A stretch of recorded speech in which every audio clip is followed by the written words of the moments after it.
Item ಯಾವುದೇ ಇರಲಿ try ಮಾಡಿ ಆಚಿ ಚಿಕನ್ ಮಸಾಲಾ. ಆಚಿ ಚಿಕನ್ ಮಸಾಲಾ.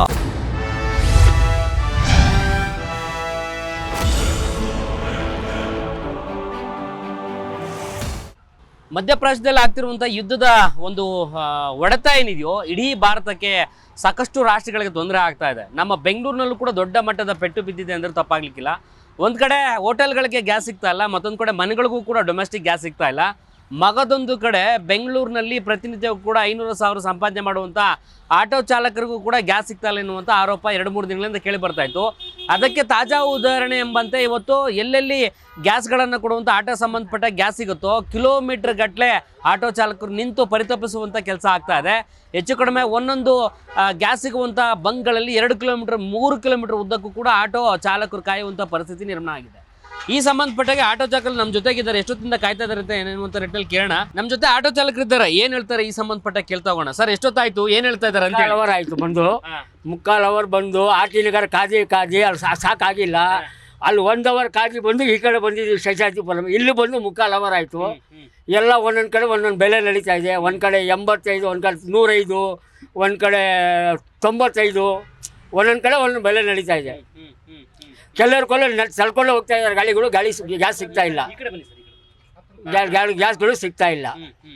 ಇವಾಗ ಬಂದು ನೋಡಿ 3/4 ಅವರ್ ಮೇಲೆ 1 ಅವರ್ ಆಗ್ತಾ ಇದೆ. ನಿಯರ್ ಗ್ಯಾಸ್ ಎಲ್ಲೂ ಸಿಗ್ತಾ ಇದೆ. ಎಷ್ಟು ಕಿಲೋಮೀಟರ್ ದೂರ ಇದೆ ಸರ್ ಆಟೋ ಕ್ಯೂ? ಇವಾಗ ಅಮ್ಮ ಒಂದು ಅರ್ಧ ಕಿಲೋಮೀಟರ್ ಲೆಕ್ಕಾಚಾರ. ಈ ಏರಿಯಾನಲ್ಲಿ ಒಂದೊಂದು ಏರಿಯಾನಲ್ಲಿ 1 ಕಿಲೋಮೀಟರ್ ಮೇಲೆ ಹೋಗ್ಬಿಟ್ಟಿದೆ. 1 ಕಿಲೋಮೀಟರ್ ಮೇಲೆ ಹೋಗ್ಬಿಟ್ಟಿದೆ. ಗ್ಯಾಸ್ ಸಿಗ್ತಾ ಇಲ್ಲ ಅಂತಾರೆ, ಏನ್ ಹೇಳ್ತಾರೆ? ಗ್ಯಾಸ್ ಸಿಗ್ತಾ ಇದೆ, ಕಷ್ಟ. 5 ಲೀಟರ್ ಕೇಳಿದ್ರೆ 3 ಲೀಟರ್ ಸಿಗ್ತಾ ಇದೆ ಅಷ್ಟೇ. ಫುಲ್ ಗ್ಯಾಸ್ ಸಿಗ್ತಾ ಇಲ್ಲ. ಎಷ್ಟು ಕಿಲೋಮೀಟರ್ ಕ್ಯೂ ಇದೆ ಹಿಂದಕ್ಕೆ? ಹಿಂದೆ ಇನ್ನ ಒಂದು 3/4 ಕಿಲೋಮೀಟರ್ ಇದೆ. ಆ ಕಡೆ ಬಂದು ಒಂದು 2 ಕಿಲೋಮೀಟರ್ ಇದೆ. ಎಲ್ಲಾ ಕಡೆನೂ ಜಾಸ್ತಿ ಸಿಗ್ತಾ ಇರೋದೇ ಒಂದು 5-6 ಬಂಗಲ್ಲಿ ಅಷ್ಟೇ. ಬೇರೆ ಕಡೆ ಎಲ್ಲೂ ಸಿಗ್ತಾ ಇಲ್ಲ. ಏನಂತಾರೆ ಈಗ? ಏನು ಗ್ಯಾಸ್ ಬರ್ತಾ ಇಲ್ಲ ಅಂತ ಇದಾರೆ ಅಷ್ಟೇ. ಮಾಡಿದಾರೆ ಎಲ್ಲಾ ಕಡೆ. 105 ಒಂದ್ ಜಾಗ 85, ಒಂದ್ ಜಾಗ 90, ಈ ತರ ನಡೀತಾ ಇದೆ. ಏನು ಕೇಳಂಗೆ ಇಲ್ಲ, ಹೇಳಂಗೂ ಇಲ್ಲ ಯಾರಿಗೂ. ಆ ತರ ಇದೆ. ಕಸ್ಟಮರ್ಗೆ ಹೇಳಿದ್ರೆ ಒಪ್ಪಲ್ಲ ಯಾರು. ನಾವೇನ್ ಮಾಡೋಣಪ್ಪ ಅಂತಾರೆ. ನಾವ್ ಏನ್ ಮಾಡಕ್ಕಾಗಲ್ಲ, ನಮ್ಗೇನೆ ಲಾಸ್. ಜೀವನ ಹೆಂಗೆ ಅಂತೇಳಿ ಏನ್ ಮಾಡೋದು? ಹೆಂಗಾದ್ರು ಮಾಡ್ಲೇಬೇಕಲ್ಲ. ಮಾಡಿಲ್ಲ ಅಂದ್ರೆ ಜೀವನ ಹೆಂಗ್ ನಡೀತದೆ? ಅದೇ ಉಪವಾಸ ಮಲಗ್ಬೇಕಷ್ಟೇ ಅಲ್ವಾ? ಮುಗ್ದಿದೆ. ಏನು ಮಾಡಕ್ಕಾಗಲ್ಲ. ಈ ವಾರ ಮುಗಿಯೋವರೆಗೂ ಏನು ಮಾಡಕ್ಕಾಗಲ್ಲ. ಈ ಸಮಸ್ಯೆ ಕಾಣ್ತಾ ಇದೆ ನಿಮ್ಗೀಗ? ಈಗ ಒಂದ್ 2-3 ದಿವಸದಿಂದ ಜಾಸ್ತಿ ಆಯ್ತು. ಕೆಜಿಗೆ ಎಷ್ಟು ಫಸ್ಟ್ ಸ್ಟಾರ್ಟಿಂಗ್ ತಗೋತಾ ಇದ್ರು? 1 kg ಗ್ಯಾಸ್ಗೆ 1 ಲೀಟರ್ ಗ್ಯಾಸ್ ನಮ್ದು LPGದು 65 ರೂಪಾಯಿ ಇತ್ತು. ಆಮೇಲೆ 67 ಆಯ್ತು. ಬರ್ತಾ ಬರ್ತಾ ಒಂದೇ ಸತಿ ಈ ತರ ಇವತ್ತು 90 ರೂಪಾಯಿ ಅಂತ. ಇಲ್ಲಿ ಮಾಡ್ತಾರೆ ಗ್ಯಾರಂಟಿ. ನಿಮ್ಗೆ ಹೊಟ್ಟೆ ಪಡೆಗೆ ಒಂದು 500,000 ದುಡಿಮೆ ಆಗಿರ್ತೀನಿ, ಅದನ್ನು ಕಿತ್ಕೊಳ್ತಾ ಎಲ್ಲ ಗ್ಯಾಸ್ಗೆನೆ ಆಗ್ಬೇಕು ನಾವು. ಆತರ ಆಗಿದೆ ಗತಿ. ಏನು ಮಾಡಕ್ ಆಗಲ್ಲ. ಏನ್ ಮಾಡ ನಾವು ಬಂದು 1.5 ಅವರ್ ಆಯ್ತು. 1.5 ಅವರಿಂದ ಲೈನಲ್ಲಿ ಬರ್ತಾನೆ ಇದೀವಿ. ಇನ್ನ ಗಾಡಿಗಳು ಹೋಯ್ತಾನೆ ಅವೆ ಲೈನು. ಇಲ್ಲಿನ ಏನ್ ರೈಟ್ ಹಾಕೋರೋ ಏನ್ ಗ್ಯಾಸ್ ರೈಟ್ ಮಾಡೋರೋ ಗೊತ್ತಿಲ್ಲ. ಅಲ್ಲ, ಬೇರೆ ಕಡೆ ಬೆಲೆಗಳು ಜಾಸ್ತಿ ಆಗಿದ್ದಾವೆ ಅಂತ ಹೇಳ್ತಿದ್ದಾರೆ. ಕೆಲವ್ರ ಬಂಕಲ್ಲಿ 95, ಕೆಲವು ಬಂಕಲ್ಲಿ 100, ಈ ತರ ಇವ್ರೇ ರೈಟ್ಗಳು ಜಾಸ್ತಿ ಮಾಡ್ಕೊಂಡವ್ರೆ. ನಾವು ವಿಧಿ ಇಲ್ಲ. ಇವರೇ ಓನಾಗಿ ರೇಟ್ ಜಾಸ್ತಿ ಮಾಡ್ಕೊಂಡಿದ್ದಾರೆ ಬಂಕ್ನವ್ರೆ. ವಿಧಿ ಇಲ್ಲದೆ ನಾವು ಹಾಕ್ಸ್ಲೇಬೇಕಲ್ಲ. ಇಲ್ಲ ಅಂದ್ರೆ ಗಾಡಿ ನಿಲ್ಲಿಸ್ಬೇಕು. ಇನ್ನು ಮಕ್ಕಳು ಕ್ಲೋಸ್ ಮಾಡ್ಬಿಡಿ. ಹೊಟ್ಟೆ ಹಸ್ಕೊಂಡು ತಿಂತ ಇಲ್ಲ, ಪೆಟ್ರೋಲ್ ಹಾಕೊಂಡು ನೋಡಿಸ್ತೀವಿ. ಇವ್ನಿಗೆ ಯಾರು ಮಾಡಿರೋದು? ಒಬ್ಬ 80 ರೂಪಾಯಿ, ಒಬ್ಬ 90 ರೂಪಾಯಿ, ಒಬ್ಬ 70 ರೂಪಾಯಿ ಗೌರ್ಮೆಂಟ್ ಹೇಳಿದ್ಯಾ? ಬೇರೆ ಕಡೆ 120 ಮಾಡ್ತಾರಂತ. ಹೌದು ಸರ್. ಇವತ್ತು ಇಂಡಿಯನ್ ಆಯಿಲ್ ಅವರೆಲ್ಲ ಬಂದು 70-80 ಕರೆಕ್ಟ್ ಮಾಡ್ತಾರೆ ತಾನೆ. ಗೌರ್ಮೆಂಟ್ ರೂಲ್ ಏನಿಲ್ಲ, ಒಂದು ರೇಟ್ ಫಿಕ್ಸ್ ಮಾಡ್ಬೇಕು ತಾನೆ. ಸರ್ಕಾರ ನಿಗದಿ ಮಾಡ್ಬೇಕು. ಇವ್ರು ಇಷ್ಟ ಬಂದಾಗ ಮಾಡ್ತೀನಿ. ಇಂಥ ಬಂಕ್ಗಳನ್ನ ಸೀಸ್ ಮಾಡಿ. ಇವತ್ತೊಂದು ನನ್ಗೆ ಎಷ್ಟು ದಿನ ಕಷ್ಟ ಆಗ್ಬೋದು? 1 ತಿಂಗಳು ಕಷ್ಟ ಆಗುತ್ತಾ? ಸೀಸ್ ಮಾಡ್ಬಿಡಿ. ಆ ಕಂಪ್ನಿನೇ ಸೀಸ್ ಮಾಡಿ. ಅವಾಗ ಏನಾಗುತ್ತೆ? ನಮ್ಗೆ ತೊಂದರೆ ಆಗಲ್ಲ. ಇವತ್ತೊಂದಿನ ಕಷ್ಟ ಆಗುತ್ತೆ, ಇಲ್ಲ 1 ತಿಂಗಳು ಕಷ್ಟ ಆಗುತ್ತೆ. 1 ತಿಂಗಳು ಅನ್ನ ತಿನ್ನಲ್ವಾ? ಇಂಥ ನನ್ನ ಮಕ್ಳಿಗೆ ಕ್ಯಾಚ್ ಮಾಡಿ. ಯಾರು ಕರೆಕ್ಟ್ ಆಗಿರೋ ಗೌರ್ಮೆಂಟ್ ಬಂಕ್ ಬಿಟ್ರೆ ಬೇಜಾರಾಗಲ್ಲ ಸರ್. ಹೌದು ಸರ್. ಏನ್ ಗಲಾಟೆ ಮಾಡ್ತಾರೆ ಇವ್ರಿಗೆ ಮಾಡೋ ಕೆಲಸ ಸರಿನಾ? ಇದನ್ನ ಇದು ನೋಡಿದ್ರೆ ನಮ್ಗನ್ಸೋ ಸರ್ಕಾರದ ಕತೆಗಳೇನೋ ಇರ್ಬೋದು, ಗ್ಯಾಸ್ಗಳೇನೋ ಬರ್ತವೆ. ನೀವು ಮಾಡ್ಕೋಬೇಕು. ಅದನ್ನ ಹೇಗಂದ್ರೆ ಮೀಡಿಯಾದವ್ರು ಏನ್ ಮಾಡ್ಬೇಕು? ಇಂಥ ಬಂಕ್ಗಳಿಗೆಲ್ಲ ಸಪೋರ್ಟ್ ಮಾಡಬಾರ್ದು. ಕ್ಲೋಸ್ ಮಾಡಿ, ಪರವಾಗಿಲ್ಲ. ಇಲ್ಲಿ ನಿಂತ್ಕೊಳ್ಳೋದು ಏನಾಗುತ್ತೆ? ಇವತ್ತಿಂದ ನಾಳೆಗೆ ಏನು ಮಾಡಬೇಕು? ಇವತ್ತೇ 4 ಲೀಟರ್ ಹಾಕ್ಬಿಡ್ತಾನೆ. ಹೇಳಿ ಸರ್. IPL ಗೆ ಬಿಟ್ಬಿಟ್ಟವ್ರೆ, ಆ ಟಿಕೆಟ್ಗೆ ಹೋಯ್ತವ್ರೆ. ಗ್ಯಾಸ್ ಎಲ್ಲಾ ಕಡೆನೂ ಸಿಗ್ತಾ ಐತೆ. ಸರಿಯಾಗಿ ಇವರು ಬ್ಲಾಕ್ ಅಲ್ಲಿ ಮಾರಕ್ಕೋಸ್ಕರ ಈ ತರ ಮಾಡ್ತಾ ಇರೋದು. ಈ ಸರ್ಕಾರ ಸತ್ತೋಗಿದೆ. ಬ್ಲಾಕ್ ಅಲ್ಲಿ ಇವಾಗಲೂ ಬ್ಲಾಕ್ ಅಲ್ಲಿ ಸಿಲಿಂಡರ್ ಎಷ್ಟು ಬೇಕು, ಗ್ಯಾಸ್ ಎಷ್ಟು ಬೇಕು? 54 ರೂಪಾಯಿದಿಂದ 90 ರೂಪಾಯಿ ಮಾಡಿಟ್ಟವ್ರೆ. ಎಲ್ಲ IPL ಗೆ ಬಿದ್ದವ್ರೆ. ಫ್ರೀ ಆಗಿ ಬೇಕು. ಆದ್ರೆ IPL ಕೊಳಿತಾ ಇದೆ ಅಡ್ಜಸ್ಟ್ಮೆಂಟ್ ಅಲ್ಲಿ. ಅದೇ ನಮ್ ಓಟ್ ಬೇಕಾದ್ರೆ ಕೈಕಾಲು ಬೀಳ್ತಾರೆ ನಾವೆಲ್ಲ. ಈ ಸರ್ಕಾರ ಸತ್ತೋಗಿದೆ. ಅಗ್ಗೋಲ್ ದರೋಡೆ ನೆನ್ನೆ ನಾನು ಹಾಕಿದ್ದೀನಿ ಪೀನೆ ಸೆಕೆಂಡ್ ಸ್ಟೇಜ್ ಅಲ್ಲಿ 112 ರೂಪಾಯಿ. 112 ರೂಪಾಯಿ. ನಾವ್ ಹೆಂಗ್ ಬಾಡಿಗೆ ಹೊಡಿಲಿ ನೀವ್ ಹೇಳ್ರಿ? ನಮ್ ಕೈಲಿ ಆಗ್ತಾ ಇಲ್ಲ. ಸರ್ಕಾರ ಸತ್ತೋಗಿದೆ. ನಿಮ್ ಕೈಲಿ ಆಗಿಲ್ಲ ಅಂದ್ರೆ ನಿಲ್ಸ್ಬಿಡಿ. ಒಂದೊಂದು ಬಂಕಲ್ಲಿ ಒಂದೊಂದು ರೇಟು. ಯಾವ ಲೆಕ್ಕದಲ್ಲಿ ಮಾಡ್ತೀರಿ ನೀವು? ಇದು ಒಂದ್ ಕಡೆ 105, ಒಂದ್ ಕಡೆ 90 ರೂಪಾಯಿ. ಸರ್ ಈಗ ಬಂಕ್ ಅವ್ರದಾಗ ನಮ್ಗೆ ಸರ್ಕಾರ ಮೋಸ ಮಾಡ್ತಾ ಇರೋದು. ನಮ್ಗೆ ಸರ್ಕಾರ ನಮ್ಗೆ ಮೋಸ ಮಾಡ್ತಾ ಇರೋದು. ಎಲ್ಲ ಇನ್ನು ಮಾಡವ್ರೆ. ಮೋದಿ ಚೆನ್ನಾಗಿ ಮಾಡ್ತಾವನೆ. ಇಲ್ಲಿ ನಮ್ಮ ಸರ್ಕಾರ ಇದೆಲ್ಲ ರಾಜ್ಯದಲ್ಲಿ ಕಾಂಗ್ರೆಸ್ ಸರ್ಕಾರ ಸತ್ತೋಗಿದೆ. ಲೂಟಿ ಸರ್ಕಾರ ಇದು. ಲೂಟಿ ಮಾಡಿ ಮಾಡಿ ನಮ್ಮಂತವ್ರ ಮನೆ ಹಾಲ್ ಮಾಡ್ತಾವ್ರೆ. ಪುಕ್ಷಟ ಭಾಗ್ಯ ಕೊಟ್ಟಿ ನಾವಿದೀವಲ್ಲ ಆಟೋದವರು. ಬಸ್ ಡ್ರೈವರ್ ಕಂಡ್ರೆ ಸಂಬಳ ಕೊಡಕ್ ಆಯ್ತಾ ಇಲ್ಲ. ಕರೆಕ್ಟಾಗಿ ಸಂಬಳ ಕೊಡಕ್ಕೆ ಏಕ್ತಿಲ್ಲ ಸರ್ಕಾರ ಇದು. ಆಯ್ತಾ? ನಮ್ಮಂತರ ಹೊಟ್ಟೆ ಉರಿಸ್ತಾರೆ. ಒಂದಲ್ಲ ಒಂದಿನ ಇವರು ಹೋಗೇ ಹೋಗ್ತಾರೆ. ಒಂದಲ್ಲ ಒಂದಿನ ನಮ್ಮ ಇದ್ರಲ್ಲಿ ಆಯ್ತಲ್ಲ ಯಾವ್ದು ಶ್ರೀಲಂಕಾ, ಆ ತರ ಓಡಿಸ್ತಾರೆ ನೋಡ್ರಿ ಇವ್ರಿಗೆ. ಏನ್ ಗುರು 102 ರೂಪಾಯಿ ಅಂದ್ರೆ ಆಗತ್ತ ಗುರು ನಮ್ ಕೈಲಿ? ಅಲ್ವಾ? 50 ರೂಪಾಯಿ ಇಲ್ಲಣ್ಣ, 50 ರೂಪಾಯಿಂದ ಒಂದು 10-20 ರೂಪಾಯಿ ಆಗ್ಲಿ. ನಾವು ಒಂದು 10-20 ಕಸ್ಟಮರ್ ಕೇಳ್ತೀವಿ. ಎಷ್ಟು ಮಾಡ್ತಿದ್ರ ಸರ್? ಎಷ್ಟು 95 ಗುರು. ಬ್ರೋ ಇಲ್ಲಾದ್ರೂ ಪರವಾಗಿಲ್ಲ, ಇಲ್ಲಾದ್ರೂ ಪರವಾಗಿಲ್ಲ. ಬೇರೆ ಕಡೆ ಹೋಗಿ ಯಲಂಕ 110 ಸೆಕೆಂಡ್ ಸ್ಟೇಜ್ ಪೀನಿಯ. ನೆನೆ ನಾನು 120 ರೂಪಾಯಿ ನನ್ನ ಲೈಫಲ್ಲಿ ಯಾವತ್ತೂ ಹಾಕಿಲ್ಲ. ನಾನು ನೆನ್ನೆ ಹಾಕಿದ ರಾತ್ರಿ. ಏನ್ ಮಾಡಕ್ಕಾಗತ್ತೆ? 1000 ರೂಪಾಯಿ ದುಡ್ದು 600 ರೂಪಾಯಿ ಗ್ಯಾಸ್ ಹಾಕ್ತಾ ಇದೀವಿ. 100 ರೂಪಾಯಿ ಊಟ ಮಾಡ್ಕೊಂಡು ಮನೆಗೆ 300 ರೂಪಾಯಿ ಕೊಡ್ತಾ ಇದೀವಿ. ಮುಂಚೆ 1000 ರೂಪಾಯಿ ದುಡಿದ್ರೆ ಒಂದು 200 ರೂಪಾಯಿ ನಾವು ಗ್ಯಾಸ್ ಹಾಕ್ತಾ ಇದ್ವಿ. ಆಟೋ ಓಡಿಸೋದು ಯಾವಾಗ? ಆಟೋ ಸಿಲಿಂಡ್ರ್ ತುಂಬಿಸೋದು ಯಾವಾಗ? ಇಷ್ಟೊಂದು 1.5 ಅವರ್ ಗಂಟೆಯಿಂದ ಹಿಂಗೆ ನಿಂತಿದ್ದಾರೆ ಅಂತ ಅಂದರೆ ಇವರು ಸಂಪಾದನೆ ಮಾಡೋದು ಯಾವಾಗ? ಈಗ ಸ್ಕೂಲ್ ಟೈಮು ಫೀಸ್ ಕಟ್ಟಬೇಕು. ಪಾಪ ಇವರು ಮನೆಗೆ ಸಿಲಿಂಡ್ರ್ ಹೊಂದ್ಸೋದ, ಇಲ್ಲಾಂದ್ರೆ ಆಟೋಗೆ ಸಿಲಿಂಡ್ರ್ ಹೊಂದ್ಸೋದ? ಈಗ ಮಕ್ಳುಗಳಿಗೆ ಫೀಸ್ ಕಟ್ಟಬೇಕಾ? ಈಗ ಎಕ್ಸಾಮ್ ಎಲ್ಲ ಮುಗೀತು, ಈಗ ಫೀಸ್ ಕಟ್ಟಬೇಕು ಅಂತಾರೆ ಸ್ಕೂಲ್ ಕಡೆಯಿಂದ. ಈಗ MLAಗಳೆಲ್ಲ ಈ ಥರ ಏನಾದರೂ ಒಂದು ಹೆಲ್ಪ್ ಮಾಡಿ ಅಂದ್ಬಿಟ್ಟು ಇವ್ರನ್ನ MLA ಮಾಡಿ ಕಳಿಸಿದ್ರೆ, ಒಬ್ಬ ಅಂತಾನೆ ಶಿವರಾತ್ರಿ ದಿನ ತಿಂತೀನಿ, ಯುಗಾದಿ ದಿನ ತಿಂತೀನಿ ಅಂತಾನೆ. ಇನ್ನೊಬ್ಬ HIV ಟ್ಯಾಬ್ಲೆಟ್ ತೊಗೊಂಡು ಕೊಡಿಸ್ತಾ ಇದ್ದೀವಿ ಅಂತಾನೆ. ಇನ್ನೊಬ್ರು ಅಂತಾರೆ ಈ ಪುಡಿ ರೌಡಿಗಳೆಲ್ಲರೂ ಇಂಥವ್ರನ್ನ ಎಷ್ಟು ನೋಡಿದ್ದೀವಿ ಅಂತಾರೆ. ಇನ್ನೊಬ್ಬ ಹೋಗ್ಬಿಟ್ಟು ದಾವಣಗೆರೆಯಲ್ಲಿ ತೊಡೆ ತಡ್ತಾನೆ. ಇದೇನೋ ಕಾಂಗ್ರೆಸ್ ಸರ್ಕಾರನ? ಇಲ್ಲ ಅಂದರೆ ಏನಾದರೂ ಒಂದು ಸ್ವಲ್ಪ ಗ್ಯಾಸು ಸಿಲಿಂಡ್ರುಗಳಿಗೆ ಏನಾದರೂ ಒಂಚೂರು ಹೆಲ್ಪ್ ಮಾಡುವ, ಏನಾದರೂ ಒಂದು ಸ್ವಲ್ಪ ಕಾಂಟ್ರಿಬ್ಯೂಟ್ ಮಾಡುವ ಅಂತ ಯೋಚನೆ ಮಾಡಲಿಲ್ಲ ಇವರು. ಇದೇ ಕೆಲಸ ಆಯ್ತು ಇವ್ರದ್ದು. ಅಸೆಂಬ್ಲಿಗೆ ಕಳಿಸ್ಕೊಟ್ಟಿರೋದು ನಾವು ಇದನ್ನು ಮಾತಾಡೋಕೆ. ಇಲ್ಲ ಅಂತ ಅಂದರೆ ರಾಜಕೀಯದಲ್ಲಿ ಏನಾದ್ರೂ ಈ ಬಡವ್ರ ಬಗರುಗಳಿಗೆ ಏನಾದರೂ ಒಂದು ನೋಡುವ ಅಂತ ಕಲಿಸ್ಲಿಲ್ಲ ಇವ್ರಿಗೆ. ಬರೀ ಇದೆ ಈ ಏನೋ ಒಂದು HIV ಇದು ಮಾಡೋದು, ಏನೋ ಅಂತಂದರೆ ಪುಡಿ ರೌಡಿಗಳು ಅಂತ ಅನ್ನೋದು. ಬರೀ ಇದೇನಾ ಇವರು ಸರ್ಕಾರದಲ್ಲಿ ಅಸೆಂಬ್ಲಿಲಿ ಹೋಗಿ ಮಾತಾಡೋದು? ಅಸೆಂಬ್ಲಿಲಿ ಹೋಗಿ ಮಾತಾಡೋದನ್ನ ಇದಕ್ಕೆ ಕಲಿಸ್ಕೊಟ್ಟಿರೋದ ನಾವು? 3 ಅವರಿಂದ ಕಾಯ್ತಾ ಇದ್ದೀವಿ. ಆಯ್ತಾ? ಎಲ್ಲೂ ಇಲ್ಲ. ಇದು ಬಿಟ್ರೆ ಎಷ್ಟು ಹಿಂಸೆ ಅಂತ ಅಡುಗೆ ಆಟ ಪಾಡೋ ದೇವ್ರಿಗೂ ಹೇಳಕ್ಕಾಗಲ್ಲ ಅಂತ ಪರಿಸ್ಥಿತಿ. ಆಟೋ ಚಾಲಕರ ಪಾಡು ಇದೇ ಆಗ್ಬಿಟ್ಟಿದೆ ಅನ್ಸುತ್ತೆ. ಖಂಡಿತ ಸರ್. ಯಾರಿಗೂ ಬಿಸ್ನೆಸ್ ಇಲ್ಲ. ಆಯ್ತಾ? ಕೇಳಿದ್ರೆ 36 ರೂಪಾಯಿ ಅಷ್ಟೇ ಕೊಡೋದು ಅಂತಾರೆ. ಇಲ್ಲಿ ನೋಡಿದ್ರೆ 85-90 ರೂಪಾಯಿ ಆಗಿದೆ ಗ್ಯಾಸ್. ಹಿಂಗಿದ್ರೆ ನಾವ್ ಹೆಂಗ್ ಜೀವನ ಮಾಡೋದು ಸರ್? ಈ ಗ್ಯಾಸ್ ಬಿಕ್ಕಟ್ಟು ಬರೋಕ್ಕೂ ಮುಂಚೆ ಎಷ್ಟಿತ್ತು ಸರ್? ಸರ್ 59 ರೂಪಾಯಿ ಇತ್ತು. ಈಗ ಏಕದಮ್ 90 ರೂಪಾಯಿ 95 ರೂಪಾಯಿ ಈ ತರ ಒಂದೊಂದ್ ಕಡೆ ಒಂದೊಂದು ರೇಟ್ ಮಾಡಿ ಇಟ್ಕೊಂಡಿದ್ದಾರೆ. ಒಂದ್ ಕಡೆ 100 ರೂಪಾಯಿ ಇರುತ್ತೆ, ಇಲ್ಲಿ ನೋಡಿದ್ರೆ 90 ಅಂತಾರೆ. ಈ ತರ ಇದ್ರೆ ನಾವ್ ಹೆಂಗ್ ಜೀವನ ಮಾಡೋದು ಸರ್? ಹೊಟ್ಟೆ ಪಾಡು ಮನೆಯಲ್ಲ ನೋಡೋದು ಹೆಂಗೆ? ಸಂಸಾರ ಬಾಡಿಗೆ ಕಟ್ಟೋದು ಹೆಂಗೆ? ನಮ್ಮ ಇದು ಮಾಡೋದು ಹೆಂಗೆ? ನೋಡಿ 2 ಅವರ್ 3 ದಿನ ಆಯ್ತು ಗ್ಯಾಸ್ ಇಲ್ಲ. ರಿಸರ್ವ್ ಎಲ್ಲ ತಳ್ಕೊಂಡ್ ಬರ್ತಾ ಇದ್ವಿ. ಸಿಕ್ಕಿದ್ರೆ ಸಾಕು ಹಾಕ್ಸ್ಕೊಬೇಕು ನಿಲ್ಸಕ್ಕೋಸ್ಕರ ಅಂತ. ಹೌದು ಸರ್ ಕರೆಕ್ಟಾಗಿ 500 ರೂಪಾಯಿ ಹಾಕ್ಸಿದ್ರೆ 2 ದಿನ ಓಡಾಡ್ಬೋದು ಅಷ್ಟೇ. ಅದು ದೂರ ಹೋಗ್ದಿರ ಇಲ್ಲಿಲ್ಲ ಹತ್ರ ಓಡಾಡ್ತೀವಿ ಅಂದ್ರೆ ಒಂದು 2 ದಿನ ಬರುತ್ತೆ. ಇಲ್ಲ ಅಂದ್ರೆ ಒಂದೇ ದಿನ. ಬೆಳಗ್ಗೆ ಎಲ್ಲ ಲಾಂಗ್ ಹೋಗಿ ಬಂದ್ರೆ ಮುಗೀತು ಅಷ್ಟೇ. ಹಿಂಗಿದೆ. ಮತ್ತೆ ನಾಳೆ ಬೆಳಗ್ಗೆ ಒಂದು 2 ಗಂಟೆ 3 ಗಂಟೆ ರಾತ್ರಿನೇ ಬಂದು ಕಾತ್ಕೋಬೇಕು ಅನ್ಸುತ್ತೆ. ಈಗ ಕಾಯ್ಬೇಕು. ಇಲ್ಲಿ ಸಿಕ್ಕಿಲ್ಲ ಅಂದ್ರೆ ಇನ್ನೆಲ್ಲೂ ಇಲ್ಲ. ಈಗ ಎಷ್ಟೊತ್ತಾದ್ರೂ ಇಲ್ಲ ಕಾಯ್ಬೇಕು. ಈಗ ಆ ಥರ ಇದೆ. ಬೇರೆ ಕಡೆ ಎಲ್ಲ ಹೋಗಿದ್ರಾ? ಅಲ್ಲೂ ಇದೆ? ಎಲ್ಲ ಇದೆ ಇದ್ರಲ್ಲಿ ರಾಜಾಜಿನಗರಕ್ಕೆ ಹೋಗ್ಬಿಟ್ಟು ಅಲ್ಲಿಂದ ವಾಪಸ್ ಬಂದು ಇಲ್ಲಿ ಕ್ಯೂ ಹೋಗ್ಬಿಟ್ಟು ಅಲ್ಲಿ ಹೋದ್ವಿ. ಅಲ್ಲಿ ನೋಡಿದ್ರೆ ಅಲ್ಲಿ ನೋ ಸ್ಟಾಕ್ ಬೋರ್ಡ್, ಎಲ್ಲಾ ಕಡೆ ನೋ ಸ್ಟಾಕ್ ಬೋರ್ಡ್ ಹಾಕಿದ್ದಾರೆ. ಕೊನೆಗೆ ತಿರ್ಗಾ ಇಲ್ಲಿ ಕ್ಯೂ ಅಲ್ಲಿ ನಿಂತ್ಕೊಂಡು ತಿರ್ಗಾ ಹೀಗೆ ಬರ್ತಾ ಇದ್ದೇವೆ. ಈಗ ಗ್ಯಾಸ್ ಅಲ್ಲಿ ಲೋಡ್ ಇದ್ರೆ ಪ್ರೆಷರ್ ಕಡಿಮೆ ಕರೆಕ್ಟ್ ಬರುತ್ತೆ ಅಂತ. ಹೌದು. ಅಲ್ಲಿ ಲೋಡ್ ಇಲ್ಲ ಅಂತ ಪ್ರೆಷರ್ ಕಡಿಮೆ ಬಂದು ನಿಮ್ಗೂ ಲಾಸ್ ಆಗುತ್ತೆ ಅಂತ. ಲಾಸ್ ಆಗುತ್ತೆ ಸರ್, ನಿಂತ್ಕೊಬೇಕು. ಇನ್ನು ಇದಿಲ್ಲ, ಇನ್ನು ಅದು ಹೊಸ ಲೋಡ್ ಬರೋರ್ಗು ಕಾಯ್ಬೇಕು. ಹಗಲು ರಾತ್ರಿ ಇಲ್ಲೇ ಕಾಯ್ಕೊಂಡಿರ್ಬೇಕು ಅಷ್ಟೇ. ಏನೋ ಹೋಟ್ಲಲ್ಲಿ ಊಟ ಗೀಟ ಮಾಡ್ಕೊಂಡು ಇವತ್ತು ಸಿಕ್ತು, ನಾಳೆ ಸಿಕ್ಕಿಲ್ಲ ಅಂತಂದ್ರೆ ಗತಿ ಆದ್ರೆ ನಿಲ್ಸ್ಬೇಕಾಗತ್ತೆ ಸರ್. ಯಾವಾಗ ಸಿಗುತ್ತೋ ಹಾಕ್ಸ್ಕೊಬೇಕು, ಸಂಪಾದನೆ ಮಾಡ್ಬೇಕು. ಇಲ್ಲ ಅಂದ್ರೆ ನಿಲ್ಸ್ಬಿಟ್ಟು ಸರ್ಕಾರಗಳು ಏನ್ ಮಾಡ್ತವೆ ಅಂತ. ಸರ್ಕಾರದ ಎಲ್ಲ ಅವ್ರವ್ರದ್ದೇ ಇದೆಯಲ್ಲ ಸರ್, ಎಲ್ಲ MP MLAಗಳು ಅವ್ರವ್ರದ್ದೇ ಇದೆ. ಗ್ಯಾಸ್ ಬಂಕ್ಗಳು ಅವ್ರಿಗೆ ಗೊತ್ತಿಲ್ಲ, ಕ್ರಿಯೇಟ್ ಮಾಡಿದೆ ಅಂದ್ರೆ ಅಲ್ಲಿ ಹೋಗುತ್ತೆ ಮೆಸೇಜ್ ಅಂತ. ಅದಕ್ಕೋಸ್ಕರ ಈ ತರ ನ್ಯೂಸ್ ಕ್ರಿಯೇಟ್ ಮಾಡ್ತಾ ಇದ್ದಾರೆ. ಯಾರು ಕೇಳ್ತಾರೆ? ನಮ್ಮಂತವ್ರು ಯಾರು ಇದಾಗಲ್ಲ. ನಮ್ಮ ತಲೆ ಮೇಲೆ ಹಾಕ್ಬಿಟ್ಟು ಅವ್ರು ಆರಾಮಾಗ ನಂದು ಅವ್ರಿಗೇನು ಪೆಟ್ರೋಲ್ ಸಿಗ್ತಾ ಇದೆಯಲ್ಲ. ಆಟೋ ಪರಿಸ್ಥಿತಿ ಹಿಂಗೆ ಇದೆಯಲ್ಲ ಅಂದ್ಬಿಟ್ಟು ಯಾರನ್ನ ಬಂದು ಇದು ಮಾಡ್ತಾ ಇದಾರ? ಯಾರಿಗೆ ಕೇಳಲ್ಲ ಅಷ್ಟೇ. ಓಟ್ ಆಗೋದಲ್ಲ, ಓಟ್ ಆಗಬೇಕು, ಕಾಲ್ ಬೇಕಾದ್ರೆ ಹಿಡಿತಾರೆ.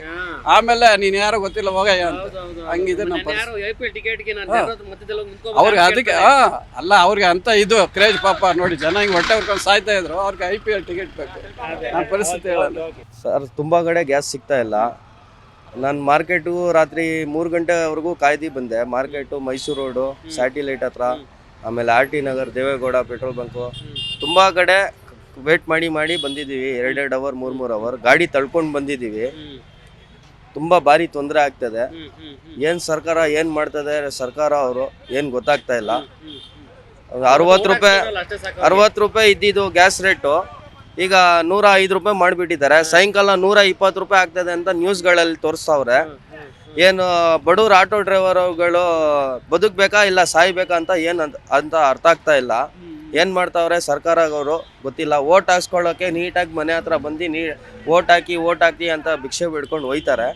ಇಲ್ಲಿ ನೋಡಿದ್ರೆ ನಮಗೆ ಭಿಕ್ಷೆಗಾರ ಮಾಡಿ ಬಿಟ್ಟಾಕಿದ್ದಾರೆ.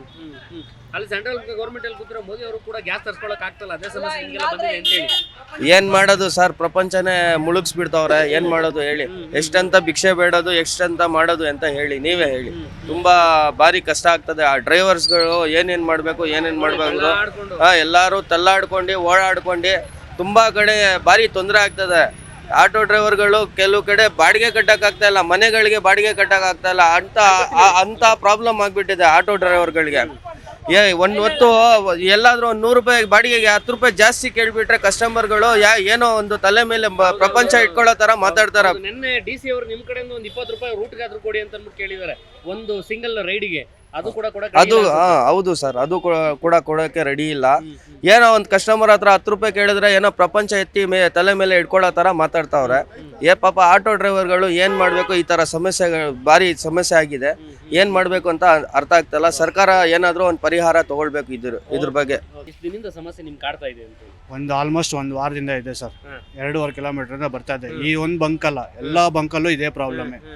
ಹಾಕ್ತಾರೆ, ಒಂದು 10 ಗಾಡಿಗೆ ಬಿಡ್ತಾರೆ, ಅಷ್ಟು ಬೇಗ ಪೊಲೀಸರು ಬರ್ತಾರೆ, ಗ್ಯಾಸ್ ಇಲ್ಲ ಅಂತ ಹೇಳಿ ಕಳಿಸ್ಬಿಡ್ತಾರೆ. ನಿನ್ನೆ 80 ರೂಪಾಯಿ ಚಿಲ್ಲರೆ ಏನೋ ಇತ್ತು, ಇವಾಗ ಆಲ್ರೆಡಿ 90 ರೂಪಾಯಿ ಹತ್ರ ಬಂದಿದೆ.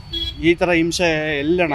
ಬೈಕ್ ಟ್ಯಾಕ್ಸಿ ಅವ್ರದ್ದೊಂದು ಪ್ರಾಬ್ಲಮ್ಮು, ಬಸ್ಸದೊಂದು ಪ್ರಾಬ್ಲಮ್ಮು, ಇಷ್ಟೆಲ್ಲ ಪ್ರಾಬ್ಲಮ್ ಇಟ್ಕೊಂಡು ಇವಾಗ ಗ್ಯಾಸ್ ರೇಟ್ ಇಷ್ಟು ರೇಟ್ ಮಾಡಿದ್ರೆ ನಮ್ಗೆ ಏನು ಯೂಸೇ ಇಲ್ಲ. ದಿನ ನಾವು ಅನ್ಭವಿಸ್ತಾ ಇದ್ದೀವಿ ಇಲ್ಲಿ. ಇದೇನೋ ಸರ್ಕಾರ ಕಡೆಯಿಂದ ಅವರೇ ಏನಾದಕ್ಕೆ ಒಳ್ಳೆ ಇದು ತಗೊಂಬಂದು ಕೊಡಬೇಕು. ಸುಮ್ಮನೆ ನೋಡಿ ಎಷ್ಟು ಆಟೋಗಳಿದೆ ನೋಡಿ, ದಿನ ಕೂಲಿ ಮಾಡ್ಕೊಂಡು 2 ಕಿಲೋಮೀಟರ್ನ ತಳ್ತಾ ಇದೀವಿ. ಇಲ್ಲಂತಲ್ಲ, ಫಸ್ಟ್ ಬ್ಲಾಕ್ ಅಲ್ಲಿ ಫುಲ್ ಡ್ರೈ, ಎಲ್ಲೂ ಸಿಗ್ತಾ ಇಲ್ಲ. ನಿನ್ನೆಯಿಂದ ಹುಡುಕ್ತಾ ಇದ್ದೀನಿ. ಪೆಟ್ರೋಲ್ ಗಾಡಿ ಹಾಕಿ ಪೆಟ್ರೋಲಲ್ಲೂ ಸ್ಟಾರ್ಟ್ ಆಗ್ತಾ ಇಲ್ಲ. ಯಾರು ಕೇಳೋರಿಲ್ಲ ಹೇಳೋರಿಲ್ಲ. ನಮ್ಗೆ ಈ ತರ ಪ್ರಾಬ್ಲಮ್ ಆಯ್ತಾ? ಯಾರು ನಮ್ಗೆ ಇದ್ದಾರೆ? ಅದೇ ಎಲ್ಲ ಅವರೇ ನೋಡ್ಬೇಕಿದಲ್ಲ. ಅವ್ರಿಗೆ ತಲುಪತ್ತರ ನೀವು ವಿಡಿಯೋ ಅವ್ರಿಗೆ ಕಳ್ಸಿಕೊಡಿ, ಅವ್ರು ನೋಡ್ಲಿ, ಅವ್ರು ಮಾಡ್ಲಿ, ಅವ್ರಿಗೆ ಗೊತ್ತಾಗ್ಬೇಕಿದು ಆಟೋದವ್ರ ಪ್ರಾಬ್ಲಮ್ ಏನಿದೆ ಅಂತ ಅವ್ರಿಗೂ ಗೊತ್ತಾಗ್ಬೇಕು. ಆಗಿದೆ. ನಿನ್ನೆ ಅಲ್ಲಿ ಮೈಸೂರು ರೋಡಲ್ಲಿ ಆಗಿದೆ ಗಲಾಟೆ ಮಾಡಿದ್ದಾರೆ. ಅವರು ಹೊಡೆಯಕ್ಕೂ ಬಂದಿದ್ದಾರೆ. ದೊಡ್ಡ ಪ್ರಾಬ್ಲಮ್ ಆಗಿದೆ ಮೈಸೂರು ರೋಡಲ್ಲಿ. ಪ್ರಾಬ್ಲಮ್ ನಿನ್ನೆ ಆಗಿದೆ. ಎಲ್ಲೂ ಗ್ಯಾಸ್ಗಳು ಸಿಗ್ತಾ ಇಲ್ಲ. ಏನೋ ನೋಡ್ಬೇಕು, ಸರ್ಕಾರದವರೇ ನೋಡಿ ಏನಾದ್ರು ಮಾಡಿ ಇದಕ್ಕೊಂದು ನಿರ್ಧಾರ ತಗೊಬೇಕು. ನೀವು ಎಷ್ಟು ಹೊತ್ತಿಂದ ಕಾಯ್ತಾ ಇದ್ದೀರಾ? ಎಷ್ಟು ಕಿಲೋಮೀಟರ್ ಇಂದ ಬಂದಿದ್ದೀರಿ ಸರ್? ಮ್ಯಾಕ್ಸಿಮಮ್ 8 ಕಿಲೋಮೀಟರ್ ಬಂದಾಗ ಏನ್ ಹೇಳ್ತಾರೆ? ಬಂಕ್ ಬಂದೆ ಒಂದ್ ಕಡೆ 87 ರೂಪಾಯಿ ಬರುತ್ತೆ, ಒಂದ್ ಕಡೆ 77 ರೂಪಾಯಿ ಬರುತ್ತೆ, ಒಂದ್ 95 ರೂಪಾಯಿ ಇದೆ. ನಾಗವಾರ ಅಲ್ಲಿ 120 ರೂಪಾಯಿ ಮಾಡಿದ್ದಾರೆ. ಇದ್ರ ಗ್ಯಾಸ್ ಬಂಕ್ ಮಾಡ್ರೆ ಏನ್ ಸ್ಪೆಷಲ್ ಅದು? ಎಲ್ಲ ಒಂದೇ ತರ ಬರೋದು ಇಲ್ಲ ಸರ್, ಹಂಗಿಲ್ಲ ನೋಡಿ. ನಾವು ಹೋಗೋದು 20 ರೂಪಾಯಿ 15 ರೂಪಾಯಿ ಕಿಲೋಮೀಟರ್ ಕೊಡೋದು. ಅದ್ರಲ್ಲಿ ಅಲ್ಲಿಂದ ಹೋಗಿ 10 ಕಿಲೋಮೀಟರ್ ಅದೇ 200 ರೂಪಾಯಿ ಕೊಡ್ತಾರೆ. ಮತ್ತೆ ಅಲ್ಲಿ ಬಾಡಿಗೆ ಸಿಗ್ರೆ ನಮ್ಮ ಮನೆ ಬರೋದು, ಇಲ್ಲಾಂದ್ರೆ ಅದೇ ಕಟ್ಟ ಎಲ್ಲ ಖಾಲಿ ಮಾಡ್ಬೇಕಾ? ಖಾಲಿ ಗಿಲಿ ಬಂದ್ರೆ ಅರ್ಧ ಎಲ್ಲ ಖಾಲಿ. ಏನ್ ಮಾಡ್ಬೇಕು ಸಂಪತ್ ನಾವು? ಸರ್ಕಾರ ಹೇಳಿದ್ರೆ ಮಾಡ್ತೀನಿ ಏನು ಮಾಡೋಕ್ಕಲ್ಲ ಸರ್ಕಾರ. ಬರೀ ಓಟ್ ಬೇಕಂದ್ರೆ ನಿಮ್ ಓಟ್ ಕೊಡಿ, ನಾನು ಮಾಡ್ತೀನಿ. ಯಾರು ಏನು ಮಾಡ್ತಾ ಇಲ್ಲ, ವೇಸ್ಟ್ ಇದು. 7 ಕಿಲೋಮೀಟರ್ ಮ್ಯಾಕ್ಸಿಮಮ್ ಒಂದ್ ದಿವಸ ಬೇಕು. ಒಂದ್ ದಿವಸ ಫೈನಾನ್ಸ್ ಕಿಟ್ ಗಾಡಿ ಸೀಸ್ ಮಾಡ್ತಾರೆ. 15 ಆಟೋಗಳಿಗೆ ಅಷ್ಟೇ ಆಯ್ತು ಅಂತಂದ್ರೆ ಮತ್ತೆ ನಾಳೆ ಬರ್ಬೇಕು, ಮತ್ತೆ ನಾಳೆ ಕ್ಯೂ ಬರ್ಬೇಕು. ಇನ್ನೊಂದು ಪ್ರಾಬ್ಲಮ್ ಏನಿದೆ, ಇವಾಗ ಒಂದ್ ದಿವಸ ಗ್ಯಾಸ್ ಬಂಕ್ ಮಾಡಿದ್ರೆ 1 ತಿಂಗಳು ಫೈನಾನ್ಸ್ 7 ತಿಂಗಳು ಗಾಡಿ ಸೀಸ್ ಮಾಡ್ಬಿಡ್ತಾರೆ. ಆ ಫೈನಾನ್ಸ್ ಎಲ್ಲ ಯಾಕೆ ಕಟ್ತಾರೆ? ನಾವೇ ಕಟ್ಬೋದು ಹುಡ್ಕೊಂಬೇಕಾದ್ರೆ. ಈ ಥರ ಸಮಸ್ಯೆಯಲ್ಲಿ ಹೆಂಗ್ ಮಾಡ್ಬೇಕು ಹೇಳಿ ಸರ್ ನೀವೇ? ನಾವು ಕಮಲಾನಗರದಿಂದ ಇಲ್ಲಿವರೆಗೆ ಬಂದಿದ್ದೀವಿ ಸರ್. ಅಂದರೆ 150 ರೂಪಾಯಿ ಮೀಟ್ರ್ ಬೀಳ್ತು ಇಲ್ಲಿಗೆ ಬರೋಕ್ಕೆ. ಅಲ್ಲಿಂದ ಖಾಲಿ ಬಂದಿದ್ದೀವಿ. ನಾನು ಬಂದು ಆಲ್ರೆಡಿ 1.5 ಅವರ್ ಆಯಿತು. ಎಲ್ಲೂ ಬಸ್ಸಸ್ ನಡೆದ್ರೆ ಎಲ್ಲೂ ಒಂದೇ ಒಂದು ಬಂಕ್ ಐತೆ ಅಷ್ಟೇ, ಅದು ಬಿಟ್ಟರೆ ಇನ್ನೆಲ್ಲೂ ಗ್ಯಾಸ್ ಇಲ್ಲ. ಎಲ್ಲ ಕಡೆ ನೋ ಸ್ಟಾಕೆ, ಎಲ್ಲೂ ಬಂಕ್ ತೆಗ್ದಿಲ್ಲ. ಒಂದು ಬಂಕ್ ತೆಗ್ದವ್ರೆ, ಅದು 2 ಅವರ್. ಫಸ್ಟ್ ಬ್ಲಾಕಲ್ಲಿ ಐತೆ, ಅವನು 2 ಅವರ್ ಮಾತ್ರ ಹಾಕೋದು ಬೆಳಿಗ್ಗೆ ಟೈಮ್. ಅದಾದ ಗ್ಯಾಸ್ ಬರ್ತಾ ಇಲ್ಲ ಅಂತಾರೆ ಅಷ್ಟೇ. ಗ್ಯಾಸ್ ಬರ್ತಾ ಇಲ್ಲ, ಒಂದೇ ಉದ್ದೇಶ. ನಾವು ಅವ್ರನ್ನ ಡಿಮ್ಯಾಂಡ್ ಮಾಡಿ ಇವಾಗ ಆಟ ಹಾಕ್ತಾರಲ್ಲ 36 ರೂಪಾಯಿ ಮಿನಿಮಮ್ ಅಲ್ಲ ಮೇಡಮ್, 40 ರೂಪಾಯಿ ಕೊಡಿ ಅಂದರೆ ಯಾಕೆ ಕೊಡ್ಬೇಕು ನಿಮ್ಗೆ 40 ರೂಪಾಯಿ ನಾವು ಅಂತಾರೆ. 4 ರೂಪಾಯಿ ಎಕ್ಸ್ಟ್ರಾ ಯಾರು ಕೊಡಲ್ಲ. ನಾವು ನಿಜವಾಗ್ಲೂ ಭಿಕ್ಷೆ ಬೇಡ್ತೀವಿ 4 ರೂಪಾಯಿಗೋಸ್ಕರ. 4 ಕೊಡಿದ್ರೆ ನನ್ನೇನು ಕೇಳ್ತೀನಿ ನೀನು? 4 ರೂಪಾಯಿ ನನ್ನ ಯಾಕೆ ಕೇಳ್ಬೇಕು? ನಾನು ಕೊಡೋದೇ 36 ರೂಪಾಯಿ ಅಂತಾರೆ ಬೆಳಿಗ್ಗೆ ಟೈಮ್. ನಮ್ಗೆ ಎಷ್ಟು ಬೇಜಾರಾಯ್ತು ಗೊತ್ತಾ? ನಾನು ನಿಜವಾಗ್ಲೂ 3 ಅವರ್ ಆಯ್ತು ನಾನು ಬಂದು, ಇನ್ನೂ ಊಟ ಮಾಡಿಲ್ಲ ನಾನು. ಇಲ್ಲ ಅವ್ರು ಕೊಡಲ್ಲ, 4 ರೂಪಾಯಿ ಕೊಡಲ್ಲ ರೀ. 36 ರೂಪಾಯಿ ಚಿಲ್ಲರೆ ಇಟ್ಕೊಂಬತ್ತಾರೆ ಕೈಲಿ, ಇಕ್ಬಿಟ್ಟು ನೆಟ್ಕೋತಾ ಇರ್ತಾರೆ. ನಾವು ಜಾಸ್ತಿ ಮಾತಾಡಂಗೆ ಇಲ್ಲ ರೀ, ಹಂಗಾಗ್ಬಿಡೈತೆ ನಮ್ಮ ಪರಿಸ್ಥಿತಿ. ಆಯ್ತಾ? ನಮ್ಗೇನು ರೀ, ಗ್ಯಾಸ್ ಒಂದು ಕಮ್ಮಿ ಮಾಡ್ರೆ ನಮ್ಗೆ ಇನ್ನೇನು ಬೇಡ ರೀ. ಎಕ್ಸ್ಟ್ರಾ ನಾವೇನು ಕೇಳಕ್ಕೆ ಹೋಗಲ್ಲ. ನಮ್ಗೆ ಸಾಕು, ದೇವ್ರು ಎಷ್ಟು ಕೊಡ್ತಾನೆ ಅಷ್ಟೇ ಸಾಕು. ನಾನು 30 ವರ್ಷ ಆಯ್ತು ನಾನು ಗಾಡಿ ಓಡ್ಸಕ್ಕೆ ಬಂದು. ಇಲ್ಲಿಗೆ ಬಂದು ಆಲ್ರೆಡಿ 1.5 ಅವರ್ 2 ಅವರ್ ಆಗೈತೆ ಇಲ್ಲಿಗೆ ಬಂದು. ಬರ್ತಾನೆ 2 ಅವರ್ ಆಯ್ತು ನಾನು ಇಲ್ಲಿ ಬಂದು. ನಾನು ಇಲ್ಲಿಂದ ಬರ್ತಾ ಇರೋದು ಗೊತ್ತಾ ನಿಮಗೆ? ಬಸವೇಶ್ವರನಗರದಿಂದ ಬಂದಿದ್ದೀನಿ. ಎಲ್ಲೂ ಇಲ್ಲಿ ಐತೆ ಅಂತ ಅಡ್ರೆಸ್ ಕೊಟ್ಟು ಇಲ್ಲಿಗೆ ಬಂದಿದ್ದೀನಿ ಅಷ್ಟೇ. ನಾನು ತಾವರೆಕೆರೆಯಿಂದ ಬಂದಿದ್ದೀನಿ. ತಾವರೆಕೆರೆಯಿಂದ ಬಂದು 3 ಅವರ್ ಆಯ್ತು. ಮಾಗಡಿ ರೋಡ್ ತಾವರೆಕೆರೆಯಿಂದ ಬಂದಿದ್ದೀನಿ. 3 ಅವರಿಂದ ಎಲ್ಲಿ ಸಿಕ್ಲಿಲ್ಲ. ಈಗ ಬಡವ್ರ ಬಗ್ಗೆ ಹೆಂಗೆ ಈ ತರ ಮಾಡ್ಬಿಟ್ರೆ ಅಂದ್ರೆ ಬಡವ್ರು ಬಡ್ಕೋದು ಹೆಂಗೆ? ಬಡವ್ರ ಬಗ್ಗೆ ನೋಡ್ಬಲ್ಲ. ಹೌದು, ಇವಾಗ ಗೌರ್ಮೆಂಟ್ ಅವ್ರಿಗೆ ಕೆಲಸ ಮಾಡೋದು ದುಡ್ಡು ಸಿಗ್ತದೆ, ಗೌರ್ಮೆಂಟ್ ದುಡ್ಡು ಸಿಗ್ತದೆ, ಸಂಬಳ ಬರ್ತದೆ. ಆಟದ ದುಡಿದ್ರೆ ಉಂಟು, ಇಲ್ಲ ಅಂದ್ರೆ ಇಲ್ಲ. ಏನ್ ಮಾಡೋಕ್ಕಾಗತ್ತೆ ಅವರೆಲ್ಲ? ಅಲ್ಲ ನೀವ್ ಹೇಳಿ, ಏನ್ ಮಾಡಕ್ಕಾಗತ್ತೆ? ಇವರೆಲ್ಲ ಈ ತರ ಮಾಡ್ತಾ ಇದಾರಲ್ಲ, ಇದೆಲ್ಲ ತಪ್ಪು ತಾನೆ ಮಾಡೋದು. ಇದು ತಗೊಳ್ಳೇಬೇಕು ತಾನೆ. ಎಲ್ಲಿ ಸಿಗ್ತಾ ಇಲ್ಲ, ಮನೆಗಳಿಗೂ ಸಿಗ್ತಲ್ಲ, ಮನೆಗಳಿಗೂ ಸಿಕ್ಕಿಲ್ಲ. ಇಲ್ಲ, ಒಲೆ ಮೇಲೆ ಊಟ ಮಾಡ್ತಾ ಇದೀವಿ. ಹೌದು, ಒಲೆ ಮೇಲೆ ಊಟ ಮಾಡ್ತಾ ಇದೀವಿ, ಗ್ಯಾಸ್ ಸಿಗ್ತಾ ಇಲ್ಲ ನಮ್ಗೆ. ಓ, ಎಲ್ಲ ಬಂಕ್ಗಳು ಬಂದ್ಕೊಡ್ತಾರೆ. ಏನ್ ಸಿಗ್ಬೋದು, ಸಿಗದೆ ಅಮ್ಮಮ್ಮ ಅಂತ ಒಂದು 4 ಗಂಟೆವರೆಗೆ ಹಾಕ್ಬೋದು. ಇಲ್ಲೊಂದು ಬಂದಾಯ್ತು ಅಂದ್ರೆ ಎಲ್ಲ ಗಾಡಿಗಳು ಎಲ್ಲಿ ನಿಲ್ಸ್ಬಿಟ್ಟು ಸೈಲೆಂಟ್ ಆಗಿರ್ಬೇಕು. ಹಂಗಾಗ್ತಾ ಇದೆ ಕತೆ. ಇವಾಗ ಏನ್ ಗೊತ್ತಾ, ಇವ್ರು ಏನು ತಗೊಂತಾ ಇಲ್ಲ ಅವರು, ಯಾರು ಗೌರ್ಮೆಂಟ್ ಅವರು. ಈ ಆಟೋ ಅವ್ರ ಬಗ್ಗೆ ಹೆಂಗೆ ಏನು ಮಾಡ್ತಾರೆ, ಜೀವನ ಹೆಂಗೆ ಮಾಡ್ತಾರೆ, ಜೀವನ ಆಟೋ ಓಡಿಸೋ ಜೀವನ ಇದೆ, ಇಲ್ಲ ಅಂದಿಲ್ಲ. ಅವ್ರ ಕತೆ ಹೆಂಗಂತ ತಗೊಂತಾ ಇಲ್ಲ ಅವರು. ಏನು ಗೊತ್ತಾ, ಅವ್ರೇನು ಆರಾಮಾಗಿದ್ದಾರೆ? ಕಾಣಿಸ್ತಾ ಇಲ್ಲ. ಈಗ ಏನು ಗೊತ್ತಾ, ನೀವೇ ಗೊತ್ತಲ್ವಾ, ಇವಾಗ ಆಟೋ ಅವ್ರು ಓಡಿಸಿದ್ರು ಜೀವನ ಇಲ್ವಲ್ಲ. ಆಟೋ ಓಡಿಸಿಲ್ಲ ಅಂದ್ರೆ ಮನೇಲಿ ಯಾರೋ ಕೊಡಲ್ವಲ್ಲ. ಇವಾಗ ಏನಂದ್ರೆ 15-20 ದಿವಸದಿಂದ ಭಾಳ ಕಷ್ಟಪಡ್ತಾ ಇದ್ದೀವಿ. ಒಂದೊಂದು ಬ್ಯಾಂಕಲ್ಲಿ ಒಂದೊಂದು ರೈಸ್ ಮಾಡ್ತಾನೆ ಇದ್ದಾರೆ, ಕ್ಯೂ ನಿಂತ್ಕೊಳ್ತಾ ಇರಬೇಕು. ಇದು ಯಾರು ಮಾತಾಡೋರಿಲ್ಲ.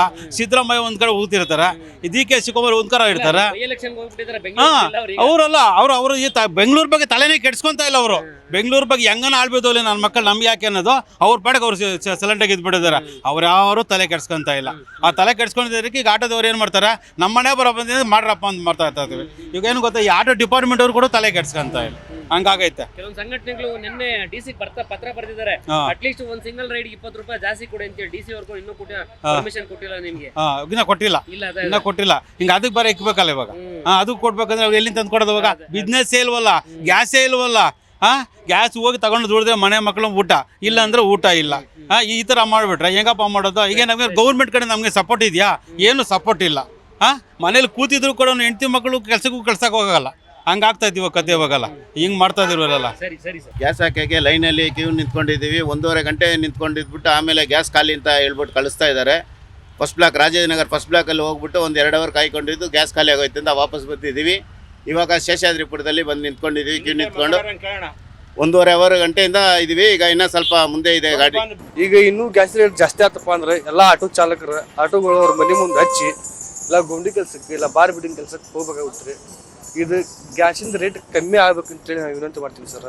ಈಗ ಅದ್ರ ಬೇರೆ ಮನೆಯವ್ರ ಕೆಲಸ ಬರ್ತದೆ ಸರ್ ಆಟೋದು.